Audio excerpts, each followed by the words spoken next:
2,000 years ago, these columns adorned the home of one of Conimbriga's wealthiest citizens.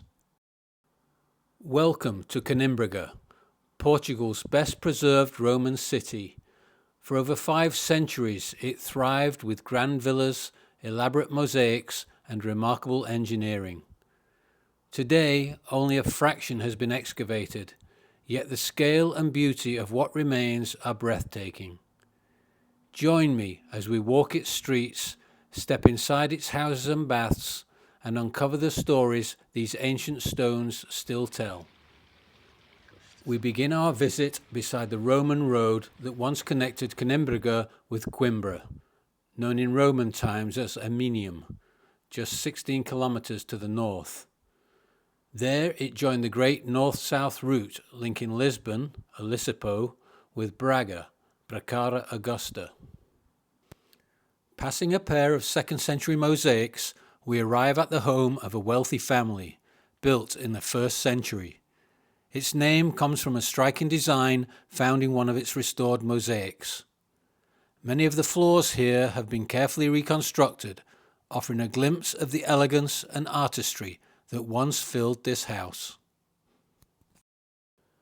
Despite its opulence, the home was demolished at the end of the 3rd century to make way for the imposing Late Imperial Wall.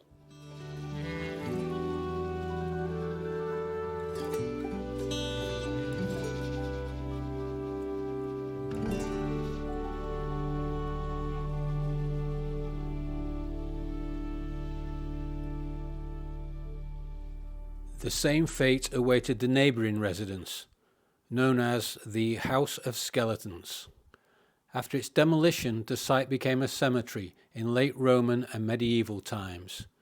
Today, its peristyle courtyard has been partly restored, with columns and greenery, and sections of its mosaics recovered.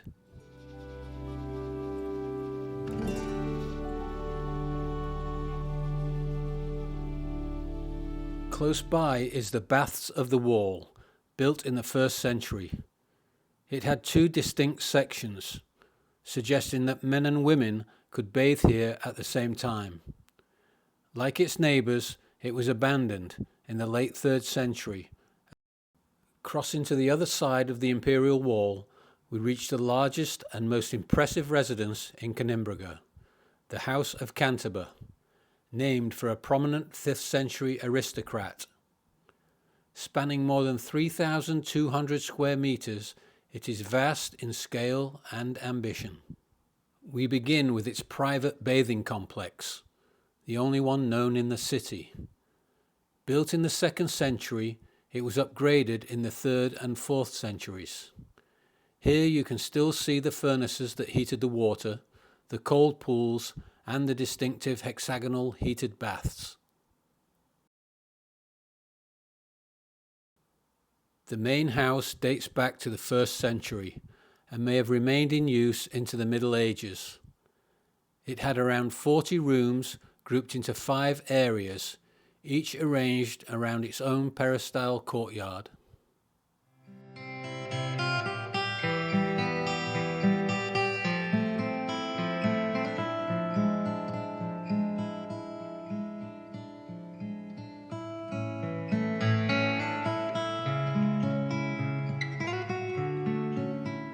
From here we walk to the grand southern baths, the city's first public baths, built during the reign of Emperor Augustus in the late 1st century BC.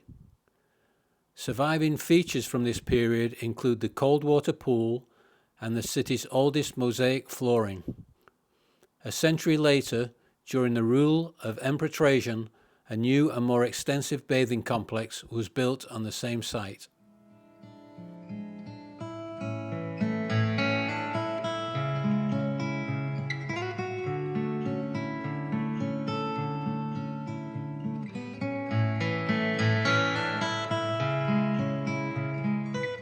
We step into the Palestra, an open garden used for physical training, games and social gatherings. Beneath it lie the remains of Iron Age adobe structures, dating back to as early as the 4th century BC.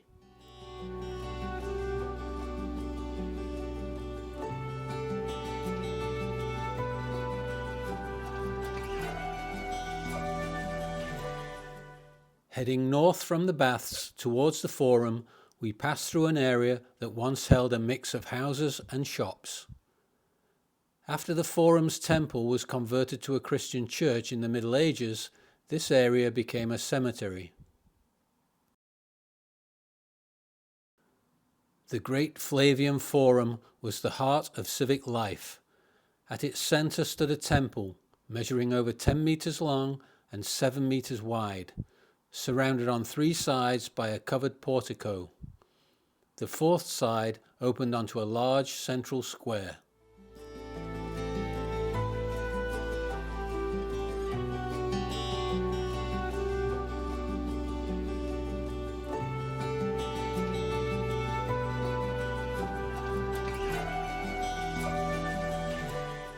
Beneath the temple's ruins, excavations have revealed pre-Roman structures much older than the city itself.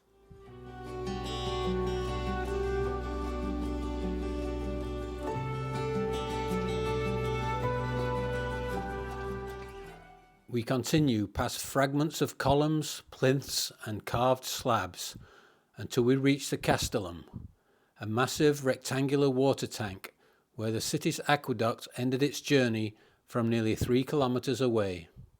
From here, water flowed through lead and stone pipes to supply the entire city. Beside the reservoir are the small baths of the aqueduct, which serve the northern districts of Conímbriga.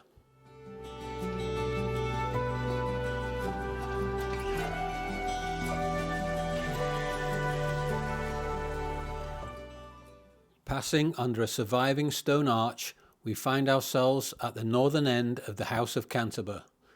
From this vantage point, the layout of its columned courtyards becomes even more apparent.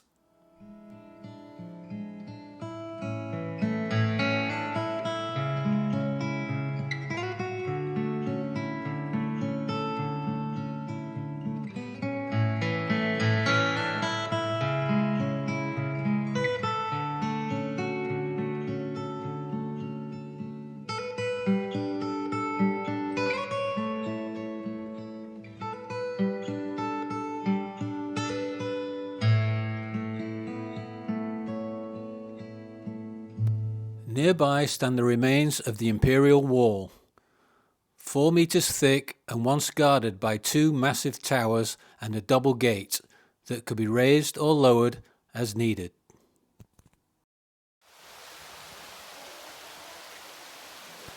Our final stop is the House of Fountains, another grand aristocratic home that lost much of its structure to the building of the wall. Only part has been excavated, with the rest still buried beneath a road. This house boasts some of Conímbriga's finest artistry. Intricate mosaics, painted walls, and sophisticated water features. Its peristyle courtyard is the only one in the city restored to include flowing water and working fountains.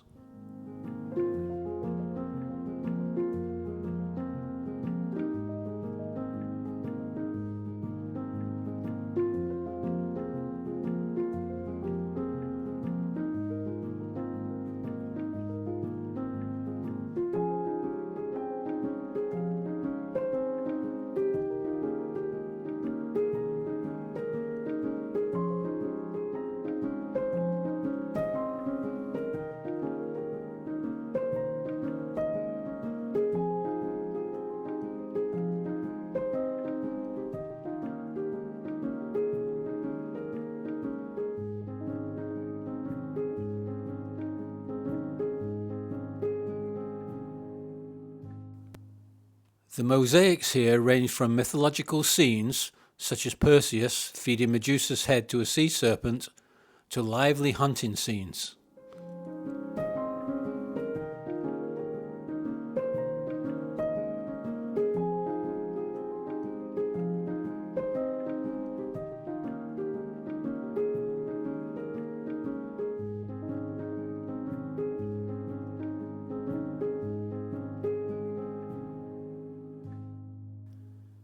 Even now, excavations continue, with only around 10% of Conímbriga uncovered so far. After exploring the ruins, we finish our visit at the museum next door, which displays artefacts from across the city's history. These span the 5 centuries of Roman occupation, as well as the earlier pre-Roman era and the period after the Swabian conquest. On display are ceramics and glassware, tools used in construction and weaving, and decorative items.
One room contains a scale model of the Forum complex, along with sculptures and carvings.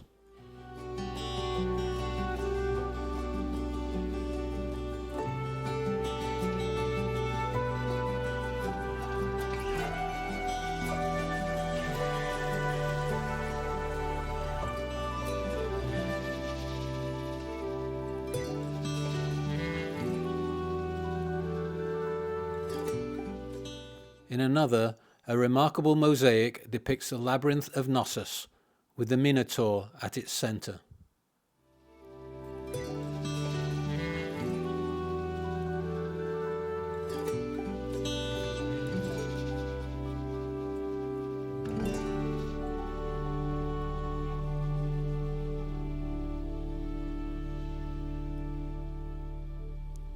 That concludes our tour of Conímbriga, a city where mosaics, walls, and ancient streets still speak of its Roman past. If you enjoyed exploring with me, please like this video, subscribe for more journeys into history, and share it with others who love to travel through time.